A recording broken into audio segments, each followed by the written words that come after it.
Hello student, welcome to my YouTube channel. आज हम आपके लिए क्लास 11 वृतांत बुक के चैप्टर नंबर 2 राजस्थान की रजत बूंदों के क्वेश्चन आंसर लेके आए हैं। चलिए इस वीडियो को स्टार्ट करते हैं। क्वेश्चन नंबर 1, राजस्थान में कुएं किसे कहते हैं? इसकी गहराई और व्यास तथा सामान्य कुओं की गहराई और व्यास में क्या अंतर है? क्वेश्चन हमसे पूछ रहा है कि कुओं और कुएं दोनों की गहराई और व्यास में क्या अंतर है, वो हमें आंसर में बताना है। चलिए इसका उत्तर देखते हैं। राजस्थान में जमीन के ऊपर और नीचे रेत ही रेत है। राजस्थान में जमीन के ऊपर भी रेत है और नीचे भी रेत है। इस भाग में पानी रेत में समाकर जमीन के नीचे चला जाता है। जो पानी आता है वर्षा का, और जमीन के नीचे जाकर समा जाता है। रेत में 10 हाथ से 50 हाथ तक एक खड़िया पत्थर की पट्टी पाई जाती है। यानी कि रेत के नीचे जब हम खुदाई करते हैं 10 से 15 हाथ तक, तब वहाँ पर हमें एक खड़िया पत्थर की पट्टी मिलती है, जो पानी को नीचे जाने से रोकती है। यानी पानी को नीचे जाने नहीं देती और वहीं पर इकट्ठा कर कर रखती है। इस पानी को प्राप्त करने के लिए पतले मुंह वाले कुएं बनाए जाते हैं। यानी इस पानी को प्राप्त करने के लिए जो कुएं बनते हैं उनका मुंह पतले होते हैं। सीधे कुएं उसे कुएं कहते हैं। सामान्य कुएं चौड़े मुंह वाले तथा 150 से 200 हाथ गहरे होते हैं। जो सामान्य जो कुएं होते हैं वो 150 से 200 तक के गहरे होते हैं, जबकि कुएं पतली मुंह तथा गहरी होती है।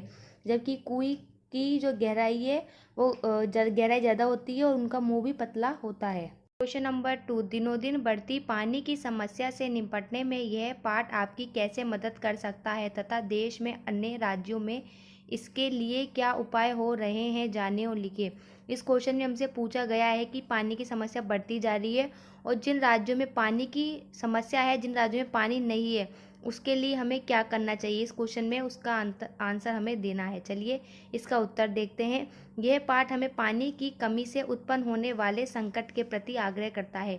यानी ये पाठ हमें बताता है कि अगर पानी नहीं होगा तो हमें कितनी परेशानी होगी। इस पाठ में पानी के मूल्य का भी ज्ञान होता है। यानी इस पाठ में हमें बताया जाता है कि पानी कितना ज़्यादा मूल्यवान है।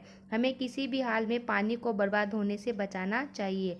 यानी इस पाठ में हमें ये भी बताया जाता है कि ज़्यादा पानी को बर्बाद नहीं करना चाहिए। जितना ज़रूरत हो उतना ही पानी को काम में लेना चाहिए। पानी की बर्बादी को रोकने के लिए बढ़ावा देने की प्रेरणा हमें इसी पाठ से मिलती है। यानी कि पानी को बर्बादी को रोकने के लिए हमें प्रेरणा भी इसी पाठ से मिलती है। देश के अन्य राज्यों में वर्षा के जल को बड़े जलाशयों में संचित करके संकट के समय में उनका प्रयोग करने के लिए लोगों को जागरूक किया जाता है। यानी कि जो वर्षा का जल आता है उन्हें बड़े बड़े कुओं और कुओं में रखकर, मतलब उन्हें इकट्ठा कर कर उनको जब जरूरत पड़े, जब पानी की जरूरत पड़े, जब पानी ना हो, उस समय उस पानी का प्रयोग करने की हमें इस पाठ में यह ज्ञान मिलता है। क्वेश्चन नंबर 3, चेंजारों के साथ गांव समाज के व्यवहार में पहले की तुलना में आज क्या फर्क है, पाठ के आधार पर बताइए। इस क्वेश्चन में पूछा गया है कि जो चेंजारों है उनके प्रति गांव और समाज के लोगों का अब क्या व्यवहार है और पहले क्या व्यवहार था।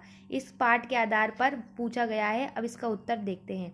कुएं का काम पूरा होने पर चेंजारों को विदाई के समय तरह तरह के भेंट दी जाती थी। यानी कि पहले जब काम पूरा होता था कुएं का, तो जो चेंजारों होते थे उनको जब विदा करते थे उस समय उनको बहुत सारे भेंट दिए जाते थे। तीज त्योहारों, विवाह जैसे अवसरों पर उन्हें भेंट दी जाती थी। यानी तीज त्योहारों ऐसे अवसरों पर उन्हें भेंट भी दी जाती थी। तथा खलिहान में उनका नाम का अनाज का ढेर लगाया जाता था। यानी कि जो खलिहान जब नाज आता था, जब उसको काटते थे तो उस समय उनके नाम का नाज को ढेर लगाकर एक जगह इकट्ठा किया जाता था। अब सिर्फ मजदूरी देकर काम करवाने का रिवाज है। अब केवल सिर्फ मजदूरी देते हैं और काम करवाते हैं और कुछ नहीं। नंबर 4, निजी होते हुए भी सार्वजनिक क्षेत्र में कुइयों पर गांव समाज का अंकुश लगा रहता है। लेखक ने ऐसा क्यों कहा है?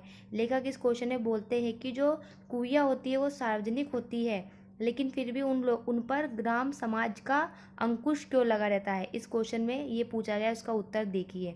कुएं बनने और उसमें से पानी लेने का काम निजी होता है। यानी कुएं बनती है और उसमें से जब पानी हम लेते हैं वो काम हमारा निजी होता है, किंतु कुएं ग्राम समाज के सार्वजनिक भूमि पर बनाई जाती है। लेकिन जो कुइयाँ बनाई जाती है और जो ग्राम समाज होता है उनकी सार्वजनिक भूमि, यानी उनकी जो भूमि होती है उस पर बनाई जाती है।